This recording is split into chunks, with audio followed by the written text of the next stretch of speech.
23వ కీర్తన. నిజంగా ఆ కీర్తన గ్రంథంలోంచి నిజంగా దేవుడు ఇక రాత్రికాల సమయంలో మనతో ఏం మాట్లాడుతున్నాడు? పరిశుద్ధాత్మ దేవుడు అందరి దైవజనులతోని ఒకే రీతిగా మాట్లాడాడు. దేవుని యొక్క పరిశుద్ధాత్మ నడిపింపు వలన ఒక్కొక్క దైవజనుడి ద్వారా ఒక్కొక్క సందర్భాన్ని బట్టి దేవుడు మాట్లాడుతూ ఉంటాడు కదా. అలాగే ఈ యొక్క 23వ కీర్తన దావీదు గారు రాసిన కీర్తన యొక్క 23వ కీర్తనలలో 6 వచనాలు ఉంటున్నాయి. ఎవరిని అడిగినా కూడా చూడకుండా చెప్తారా అంటే అందరు కూడా చేస్తారు ఇక్కడ కదా. యెహోవా నా కాపరి. నిజంగా ఒక మాటలు మనము చూడకుండా చెప్పగలుగుతాం, కానీ ఈ యొక్క వచనము మాట ఒక్కొక్క లైను మనము దీర్ఘంగాని ధ్యానిస్తే ఎన్ని పుస్తకాలు రాసినా ఈ యొక్క కీర్తనకి మనము సరిపోం. ఎందుకంటే దావీదు గారు రాస్తూ అంటే తన అనుభవాలన్నీ కూడా దేవుడి పైన పెట్టి రాస్తా ఉన్నాడు అనమాట. అంతేకాకుండా ఈ కీర్తన గ్రంథము మనల్ని ఎంతగానో బలపరుస్తున్న కీర్తన అని చెప్పడంలో ఎటువంటి సందేహం లేదు. ఎందుకంటే ఇంకొక మాట నేను చెప్పాలని ఆశపడుతున్నా. దేవుడు మనల్ని ఒక స్థితిలో ఉంచాలంటే, లేదా దేవుని యొక్క ప్రణాళిక మన జీవితంలో నెరవేర్చబడాలంటే, అందుకనే నేను మొన్న ఒక మాట చెప్పాను.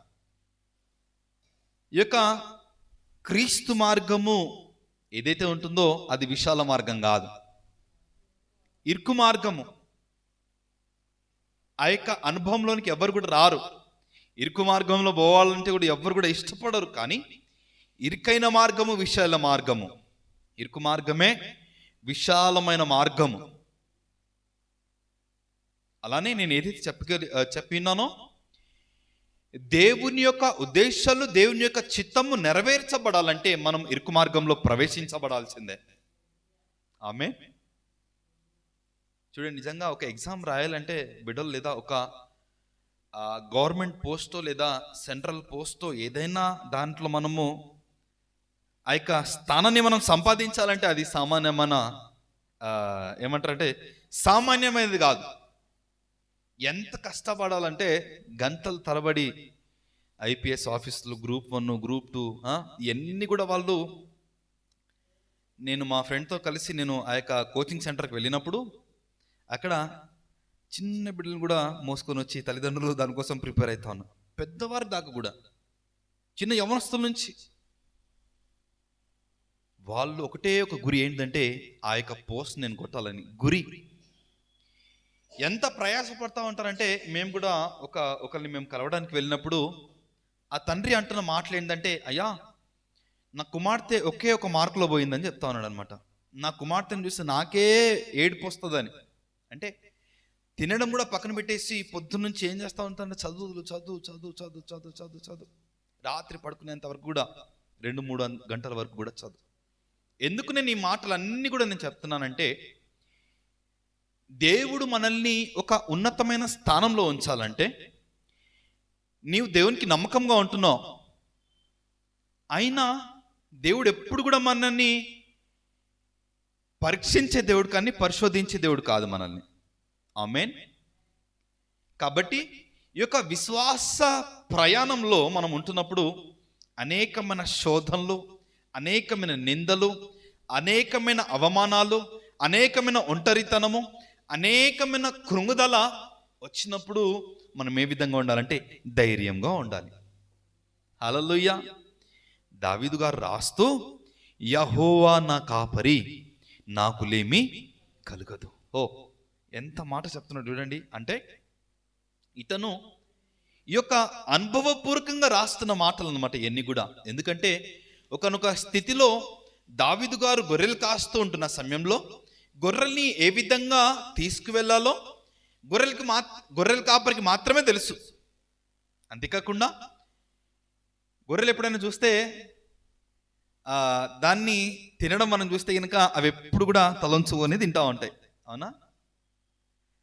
తలపైకి ఎత్తి ఎవరు చూస్తున్నారా అని తింటాయా? నో. అంతేకాకుండా గొర్రెల్ని కాయవాడు ముందు వెళ్తాడా ఇంకా వెళ్తాడా? ముందు వెళ్తాడా ఇంకా వెళ్తాడా? గొర్రెలు కాసేవాడు ముందు వెళ్తాడా ఇంకా వెళ్తారా? చెప్పాలి. గొర్రెలు కాసేవాడు ముందు వెళ్తాడా ఇంకా వెళ్తారా?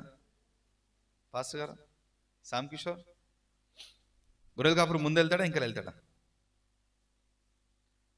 వెనకాల వెళ్తూ ఉంటాడు గొర్రెలు కాపురే. గొర్రెలన్నీ కూడా ఏం చేస్తూ ఉంటాయి? ముందు వెళ్తూ ఉంటాయి. ముందు వెళ్తున్నప్పుడు మీరు గమనించలేదో, ఒక్క గొర్రె ఎటు పోతే మిగతా గొర్రెలన్నీ కూడా అటే పోతాయి కదా. కానీ ఆ గొర్రెలు ఏ విధంగా వెళ్ళాలో, ఏ విధంగా అంటే ఎటు వెళ్ళాలో ఈ యొక్క కాపరి ఏ విధంగా అయితే దాన్ని లీడ్ చేస్తూ ఉంటాడో ఆ గొర్రెలన్నీ కూడా వెళ్తూ ఉంటాయి కదా. అంతేకాకుండా కాపరి ఏం చేస్తూ ఉంటాడంటే ఎప్పుడు కూడా మంచి ఆహారాన్ని సిద్ధపరచడానికి కాపరి చూస్తూ ఉంటాడు, గొర్రెల కాపరి కదా. అవన్నీ కూడా అనుభవిస్తూ, అవన్నీ తన జీవితంలో ఏదైతే ఉంటున్నాయో అవన్నీ కూడా నెంబర్ వేసుకుంటూ, తన జీవితంలో ఆ యొక్క ఏదైతే ఒక కళ్ళకు కట్టినట్టు కూడా కనిపిస్తూ ఉందన్నమాట తన జీవితంలో, దావీదు జీవితంలో.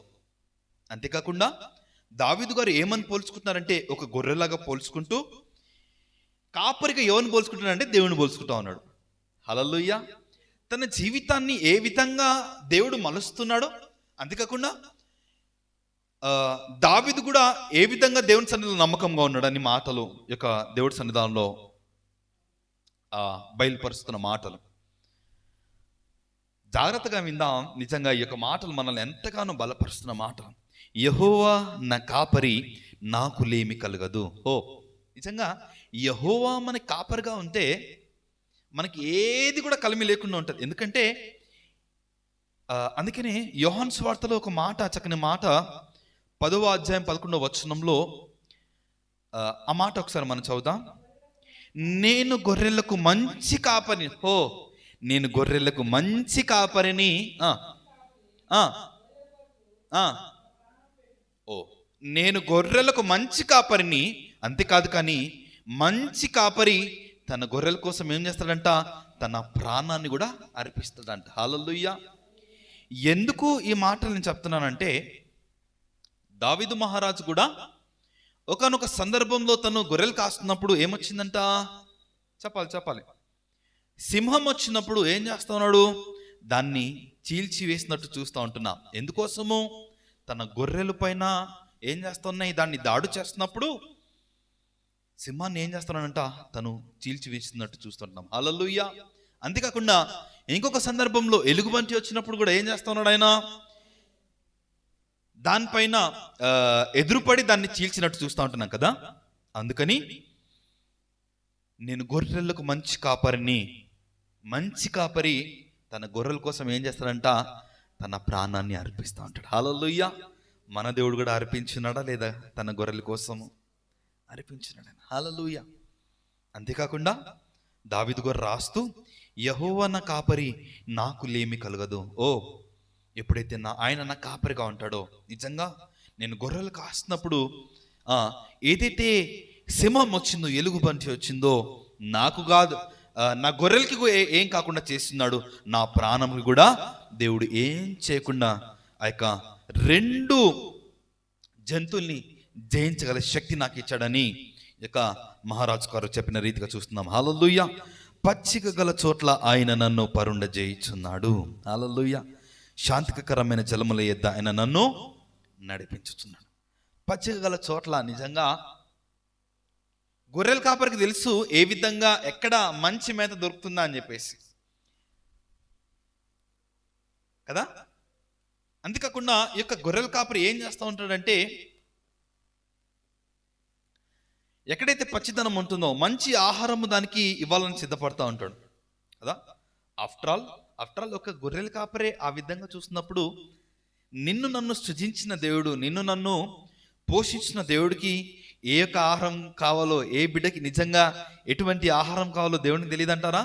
తెలీదా? తెలుసు. కానీ మనం ఏం చేస్తూ ఉంటామంటే, ప్రభువా నాకు సహాయం చేయండి అని మనం అడగలేకపోతున్నాం దేవుడిని.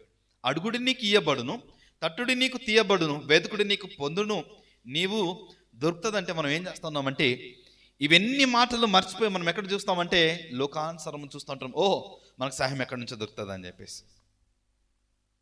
పచ్చిగల చోట్ల ఆయన నన్ను పరుండ చేయుచున్నాడు. నిజంగా కదా,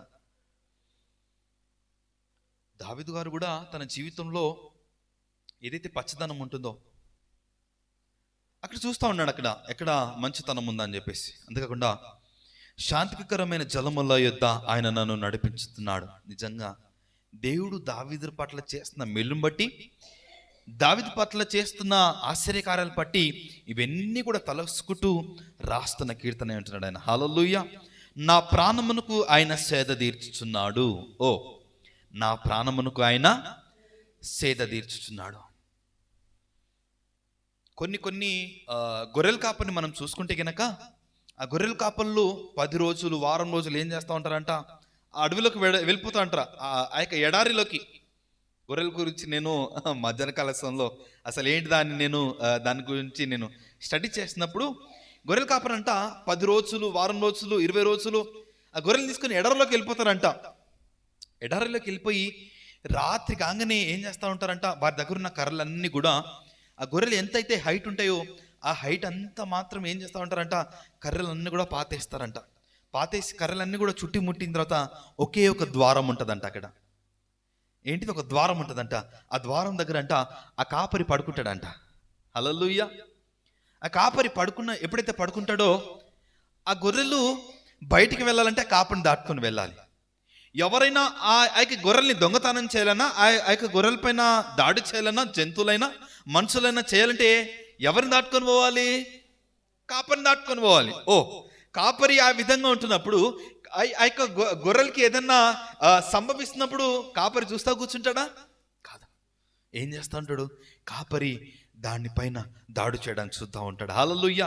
మనుషులు ఎవరైనా వచ్చినప్పుడు వారిని ఎదుర్కొనడానికి చూస్తూ ఉంటాడు, లేదా ఎవరైనా మనుషులు దాన్ని దొంగిలించడానికి వచ్చినప్పుడు వారిని ఎదుర్కొంటూ ఉంటాడు. అంతేకాకుండా ఏదైనా జంతువు వచ్చి వాటిపైన దాడులు చేయడం చూసినప్పుడు ఆ కాపరి ఏం చేస్తాడు, ఆ యొక్క జంతువులన్నిటి నుంచి కూడా సంహరిస్తాడు అనమాట. హల్లెలూయా. అంతేకాకుండా ఆ యొక్క కాపరి ఏం చేస్తూ ఉంటాడంటే ఆ గొర్రెలు ఎక్కడ కూడా బయటికి రాకుండా ఏం చేస్తూ ఉంటాడు, దానికి కాపలా కాస్తూ ఉంటాడు. హల్లెలూయా. నిజంగా నా ప్రాణముకు ఆయన ఏం చేస్తున్నాడంట, సేద తీర్చుతున్నాడు. దేవుని మాట ఒకటి గుర్తొస్తుంది, నిన్ను కాపాడువాడు కొనుకడు నిద్రపోడు. ఓ, నిజంగా మన యేసయ్య నిజంగా మనల్ని ఎప్పుడు కూడా కార్చి కాపాడుతున్న దేవుడు అంటున్నాడు ఆయన. హల్లెలూయా. నీకు ఏక హాని జరగకుండా ఏం చేస్తానంట, ఆయన కన్నులు ఎప్పుడు కూడా నీ కుటుంబం పైన, నీ బిడ్డల పైన, మన తల్లిదండ్రుల పైన, మన కుటుంబం పైన ఎప్పుడు కూడా ఆయన చూస్తూ ఉండే దేవుడు అంటున్నాడు ఆయన. హల్లెలూయా.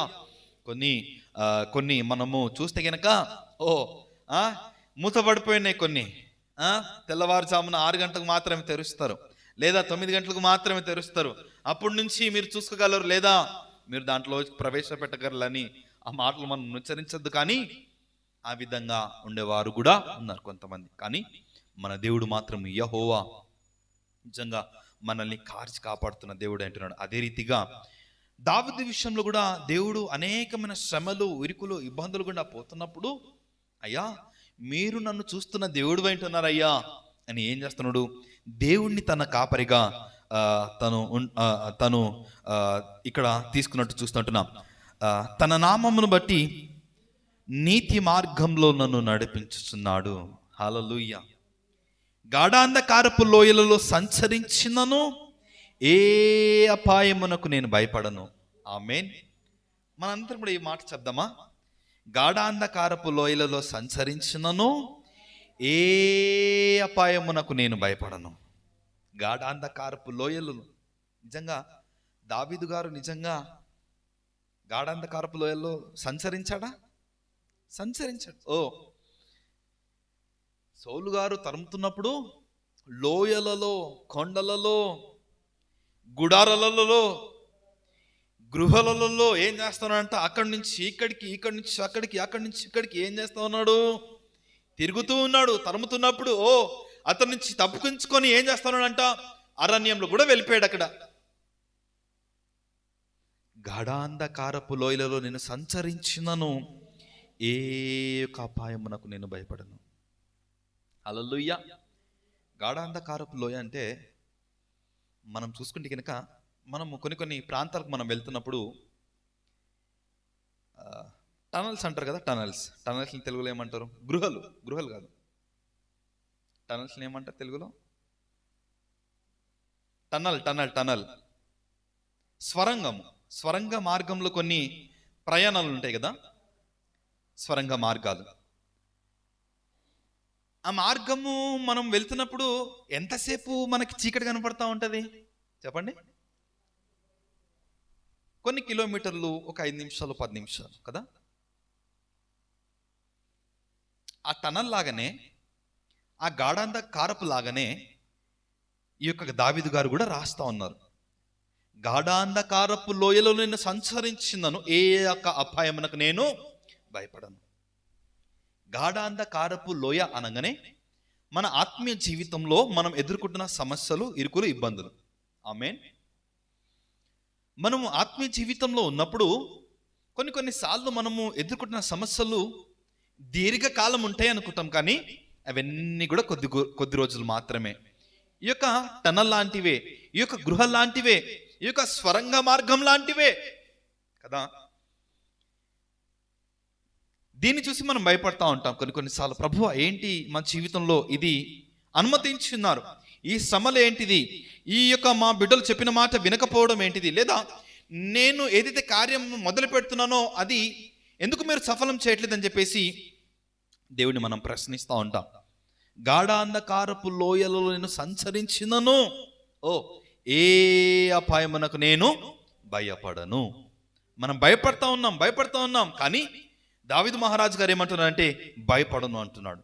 మనం కూడా దేవుడిని ఎప్పుడైతే మన కాపరిగా మనము ఊహించుకుంటామో, లేదా దేవుడిని మన కాపరిగా ఎప్పుడైతే మనము అనుకుంటామో, నా దేవుడు నా తోడు ఉండి నన్ను పచ్చగల చోట్ల పరుండ చేయుచున్నాడు, గాఢాంధకారపు లోయలో సంచరించిన ఏ యొక్క అపాయమునకు నేను భయపడనని నువ్వు ఎప్పుడైతే నమ్ముతావో, ఎప్పుడైతే నీ కాపరిగా యేసయ్యను తీసుకొని ఉంటావో, అప్పుడు ఈ మాటలు మనం చెప్పగలుగుతాం. ఏంటంటే గాఢాంధకారపు లోయలో నేను సంచరించినను, ఏ అపాయమునకు నేను భయపడను.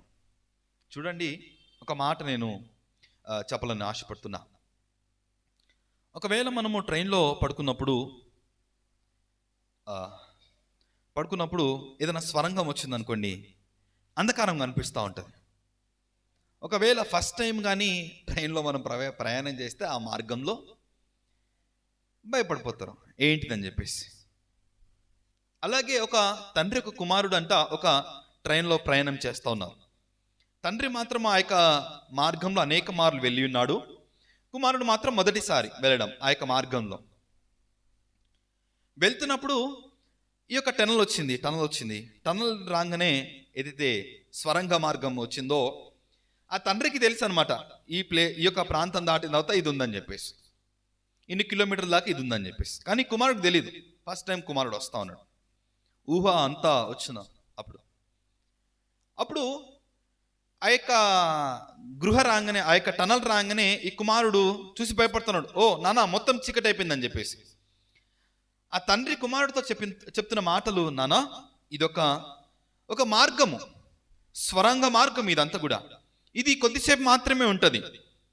దాని తర్వాత ఏమైపోతుంది, మళ్ళీ యథావిధిగా వెలుతురు వస్తుందని తండ్రి చెప్తున్న రీతిగా చూస్తూ ఉంటున్నాం. అదే రీతిగా మనం కూడా మన తండ్రి ఏం చేస్తా ఉన్నాడంటే, నాన్న, కుమారుడా, కుమార్తె, ఈ యొక్క నువ్వు ఏదైతే ఇబ్బందులు పడుతున్నావో, నువ్వు ఏదైతే శ్రమల మార్గంలో కూడా వెళ్తున్నావో అది కొద్ది రోజులు మాత్రమే. హల్లెలూయా. ఒకవేళ నేనంటున్న మాటలు, ఒకవేళ మనము ఆ యొక్క మార్గం ఎప్పుడు కూడా వెళ్ళలేదనుకోండి, స్వరంగ మార్గం మనకు వచ్చేసింది. స్వరంగ మార్గంలో మనం అయ్యో చీకటి ఉంది, అంధకారం ఉంది, ఇక్కడ మార్గం లేదో అని చెప్పేసి మనం ఒకవేళ అక్కడే ఉన్నట్లయితే ఏమవుతుంది చెప్పండి? అక్కడే ఉండిపోతాం. ఎన్ని సంవత్సరాలైనా, ఎన్ని నెలలైనా, మనము చనిపోయే స్థితి వచ్చినా అక్కడే ఉండిపోతాం. కానీ అక్కడ మార్గం ఉందని తెలుసు మనకి, కానీ అక్కడి నుంచి మనం వెళ్ళలేదనుకోండి, అక్కడే ఉండిపోతాం. లేదు, ధైర్యం చేసి వెళ్ళామనుకోండి, ఏమవుతుంది? ఆ టనల్ని మనము, ఆ యొక్క స్వరంగ మార్గాన్ని మనం దాటుకొని బయటకు వెళ్ళిపోతాం కదా. అదే రీతిగా నీవు నేను మనం ఎదుర్కొంటున్న సమస్యలు బట్టి ఒకవేళ దాన్ని ప్రార్థించకుండా దేవుడు నా కుటుంబంలో చేశాడే అని ఒకవేళ నువ్వు దాన్ని స్వీకరించి అక్కడే ఒకవేళ నువ్వు అక్కడే ఉండిపోతే నీకు ఆత్మీయ జీవితం వెనకబడిపోతావు, సంఘ సహవాసం మందు నువ్వు వెనకబడిపోతావు, దేవుడి దగ్గర నుంచి నువ్వు దూరం అయిపోతావు. నీ జీవితం అక్కడికే ఏమైపోతుంది, ఎండ్ అయిపోతుంది, ముగించబడుతుంది. హల్లెలూయా. దేవుడు మనతో మాట్లాడుతున్న మాట, నీవు ఏదైతే ఎదుర్కొంటున్నావో అవన్నీ కూడా కొద్ది రోజులు మాత్రమే. దాని తర్వాత దేవుడు గొప్ప విడుదల ప్రకటించబోతున్నాడు ఆయన. హల్లెలూయా. యోబు జీవితంలో కూడా చూడండి, నిజంగా ఎప్పుడైతే ప్రతీది కూడా యోబు ఏ తప్పు చేయలేదు, దేవుడికి ఏ యొక్క హాని చేయలేదు, ఎప్పుడు కూడా దేవుడిని దూషించలేదు, అయినను కూడా దేవుడు ఏం చేస్తున్నాడు, సాక్ష్యం చెప్తున్నాడు యోబు గురించి. ఎప్పుడు కూడా ప్రశ్నించలేదు తను యోబు.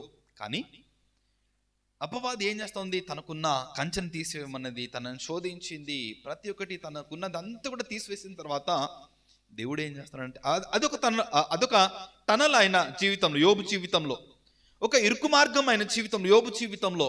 కానీ ఎప్పుడైతే ఆ యొక్క స్వరంగ మార్గము యోబు జీవితంలో వెళ్ళిపోయిందో ఏం చూస్తున్నాం, అక్కడ రెండంతల ఆశీర్వాదాలు మనం చూస్తూ ఉంటున్నాం. హల్లెలూయా.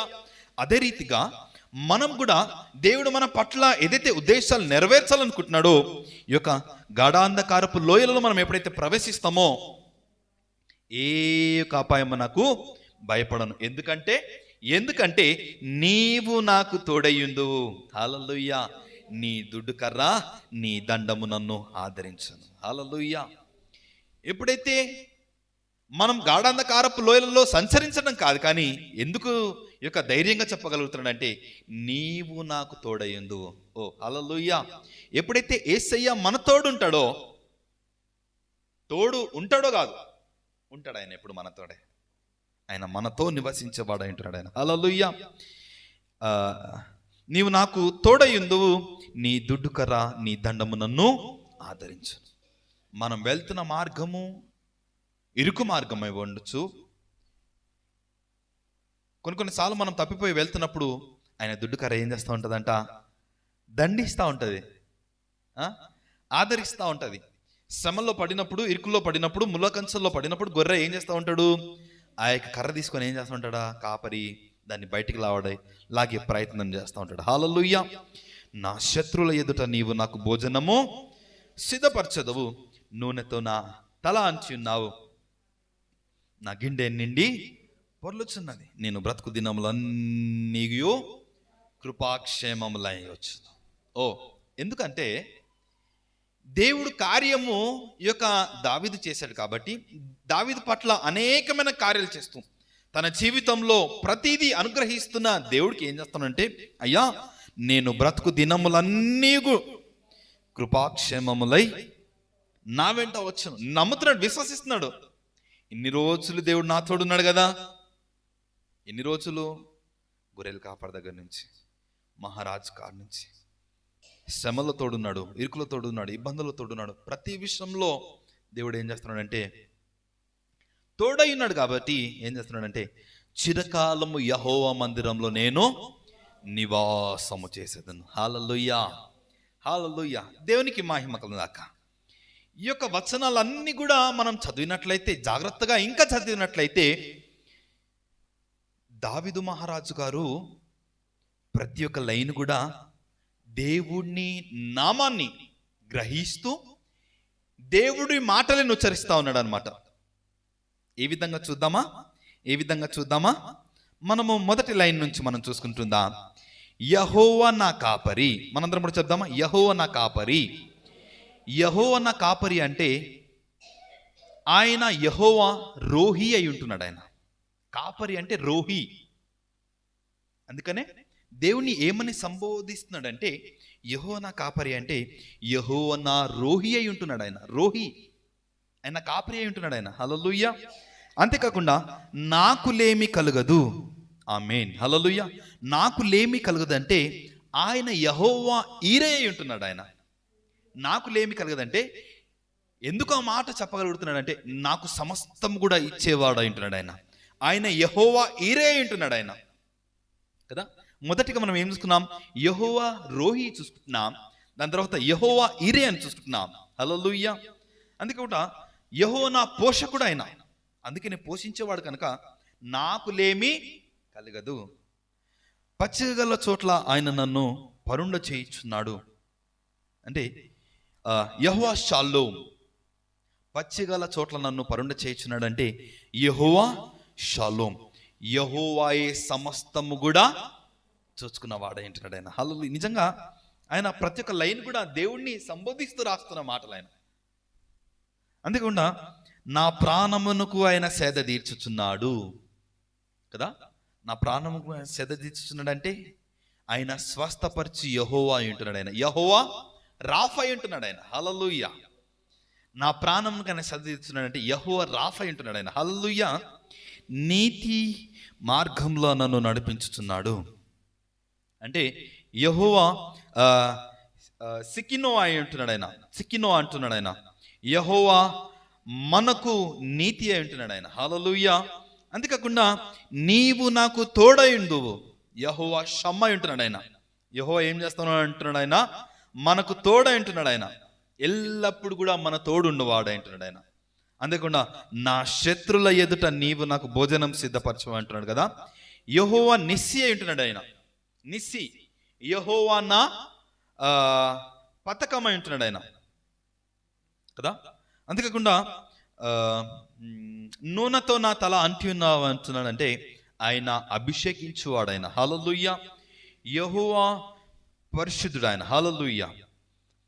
అంతేకాకుండా చిరకాలము యెహోవా మందిరంలో నేను నివాసం చేసేదాన్ని అంటే ఇక్కడ ఒక మాట ఏమంటుందంటే చిరకాలం యెహోవా మందిరంలో నేను నివాసం చేసేదానంటే ఎల్ ఎల్లినో అని నేను ఇక్కడ రాసుకున్నా. అంటే ఎల్ ఎల్లినో దేవుడే అంటున్నాడు ఆయన కదా. నిజంగా ఈ యొక్క అన్ని లైన్లన్నీ కూడా దేన్ని సంబోధిస్తుందో రాస్తున్నాడు అంటే ఒక దేవుని మాట నుచ్చరిస్తే మనం రాస్తున్నాడు ఆయన. మనము పాటగా యెహోవా రాఫా, యెహోవా షాలేం, యెహోవా నిస్సి, యెహోవా షమ్మా, సికేదేస్, ఇంకా అనేకమైన మాటల చేత ఏం చేస్తున్నాడంట? దేవుణ్ణి నుచ్చరించే మాటలు అంటున్నాడంట. హల్లెలూయా. చివరిగా నేను ఒక మాట చెప్పి ముగిస్తా. ఒక మాట నేను చెప్పా కదా ఇందాక, నేను పొద్దునంతా కూడా ఈ యొక్క వాక్యం నేను ప్రిపేర్ అవుతున్నప్పుడు ఏదైతే నేను ఆన్లైన్లో సెర్చ్ చేస్తున్నానో గొర్రెలంట 4 రకాలు ఉన్నాయంట. ఎన్ని రకాలు ఉన్నాయి? 4 రకాలు. 4 రకాలలో గొర్రెలుంటే ఆ మాట ఏంటంటే ఒక అడ్డుగొర్రె ఉంటుందంట. అడ్డుగొర్రె చెప్దామా? అడ్డుగొర్రె. అడ్డుగొర్రె ఏం చేస్తూ ఉంటుందంట తెలుసా? గొర్రెలన్నీ కూడా వెళ్తున్నప్పుడు, ఒక మార్గంలో వెళ్తున్నప్పుడు ఈ గొర్రె ఏం చేస్తుందంట? అడ్డుపడతా ఉంటుందంట. ఇటు అటు అటు ఇటు ఏం చేస్తుంది? దాన్ని అడ్డుగొర్రె అంటారు దాన్ని. ఇంకొకటి గుడ్డు గొర్రె. గుడ్డి గొర్రె చెప్దామా? గుడ్డి గొర్రె. గుడ్డి గొర్రె అంటే దాని కళ్ళు కనిపించవు. అదేమనుకుంటుంది? అంత నాకు తెలిసిలే అనుకుంటుంది. గొర్రెలు చూస్తే కనుక ఒక గొర్రె ఎటు పోతే మిగతా గొర్రెలన్నీ కూడా అటే పోతాయి కదా. ఆ గొర్రె వెళ్ళి అక్కడ గుంత ఉందనుకో, గుంతలు పడిపోయింది. అది గుంతలు పడ్డప్పుడు ఎందుకు? దాని కళ్ళు కనిపించవు కాబట్టి. గుడ్డి గొర్రె అది. వెళ్తున్నప్పుడు ఒకటి గుంతలు పడిపోతే మిగతా అన్ని కూడా దాని ఇంకలు పడిపోయి గుంతలు పడిపోతాయి. 2 గొర్రెలు అయిపోయినాయి. 3వ గొర్రె గొడ్డు గొర్రె. ఏం గొర్రె? గొడ్డు గొర్రె. అంటే అది ఏది పిల్లల్ని ఇవ్వదు, తినడం మాత్రమే. దానికి తినడం, పడుకోవడం మాత్రమే. ఏం గొర్రె అది? గొడ్డు గొర్రె. 4వది మనం చూసుకున్నట్లయితే 4వదిగా దొడ్డులో కట్టేసిన గొర్రె. దొడ్డిలో ఒక దొడ్డిలో అంటే ఒక కాంపౌండ్ వాల్ కట్టేసిన గొర్రె, దొడ్డులో గొర్రె. ఆ దొడ్డులో ఉన్న గొర్రె దాన్ని కట్టేయకపోయినా ఎక్కడికి వెళ్ళదు, అది అక్కడే ఉండిపోయింది. అది ఎన్ని గొర్రెలు చూసాం మనము? 4 గొర్రెలు. ఏంటిది? దొడ్డు గొర్రె, దొడ్డు గొర్రె, గుడ్డి గొర్రె, గొడ్డు గొర్రె, ఇంకోటి ఏంటిది దొడ్లో కట్టేసే గొర్రె. 4 గొర్రెలు చూస్తూ ఉన్నాం. ఈ 4 గొర్రెలు కూడా ఏం చేస్తాడు? కాపరి కాస్తా ఉంటాడు కదా. 4 రకాల గొర్రెలన్నీ కూడా కాస్తా ఉండేవాడే కాపరి. హల్లెలూయా. కాస్తా ఉంటుంటే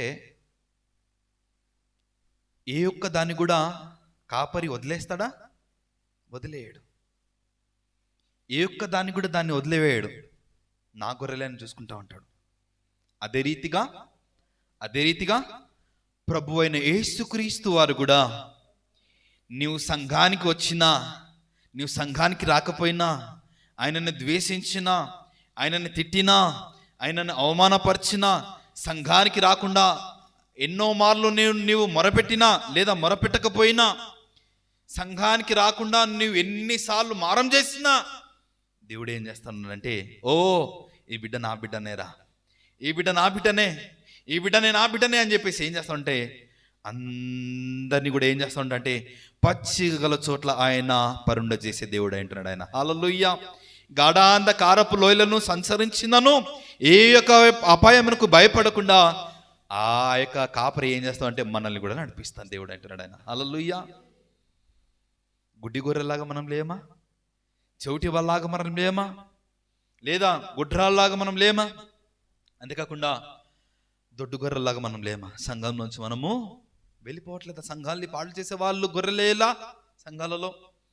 దేవుడు మాట్లాడుతున్నది ఏంటంటే, దావీదు మహారాజు గారు ఏ విధంగా అయితే చెప్పినాడో, యెహోవా నా కాపరి అని ఎప్పుడైతే చెప్పినాడో, అదే రీతిగా అదే మార్గంలో నేను నచ్చినట్లయితే మంచి కాపరి తన గొర్రెల కోసం తన ప్రాణం పెట్టను. అదే రీతిగా నీవు ఒక కాపరిని ఎప్పుడైతే నువ్వు కలిగి ఉంటావో, మంచి కాపరిని ఎప్పుడైతే నువ్వు కలిగి ఉంటావో, నీ శ్రమలలోనూ, నీ ఇరుకులోను, నీ ఇబ్బందుల్లోనూ, నీ కష్టం వచ్చినప్పుడు నిన్ను ఆదరించేవాడు ఎవరైనా ఉన్నారంటే, నీ తల్లిదండ్రులు నిన్ను దూషించినా, నీ బిడ్డలు నిన్ను దూషించినా, కానీ సంఘ కాపరి మాత్రం నిన్ను ఆదరించే దేవుడు అంటున్నాడు ఆయన. నీవు కన్నీరు విడిచినా, నీవు కన్నీరు విడివకపోయినా, నిన్ను ఆదరించేవారు ఎవరైనా ఉన్నా, నిన్ను ఆదరించేవారు ఎవరు లేకపోయినా, కానీ రోజు తెల్లవారు లేవగానే రోదన చేస్తూ కన్నీరు విడుస్తూ, నీ తల్లిదండ్రులు నీకోసం కన్నీరు విడవకపోవచ్చు, నీ బిడ్డలు నీకోసం కన్నీరు విడవకపోవచ్చు, కానీ నీ యొక్క ఆత్మ తండ్రి మాత్రము, నీ యొక్క కాపరి మాత్రం ఎల్లప్పుడు కూడా మూలుగుతూ ప్రార్థన చేస్తూ, అయ్యా వారిని దీవించండి అయ్యా, అయ్యా వారి కష్టకాలంలో ఉన్నారయ్యా, అయ్యా వారిని ఆదుకోండి అయ్యా, లేకపోతే నీ ప్రభు వీరి కుటుంబంలో నెమ్మది లేదు ప్రభువా, నెమ్మదిని దయచేయండి అయ్యా, వీరు అనారోగ్యంతో బాధపడుతున్నారయ్యా, వీరిని ముట్టండి అయ్యా, తాకండి అయ్యా అని ఏం చేస్తూ ఉంటాడంటే కాపరి, నీ దైవ సేవకుడు ఏం చేస్తూ ఉంటాడు? రోజు కూడా ముగులతో ప్రార్థన చేస్తుంటున్నాడు. హల్లెలూయా. ఎప్పుడైతే నీవు అటువంటి కాపరి కలిగి ఉంటావో నీవు ధన్యుడవు, నీవు ధన్యురాలు. హల్లెలూయా. దేవుడి కొద్ది మాటలు దేవుడు దీవించి ఆశీర్వదించును గాక. ఆమేన్.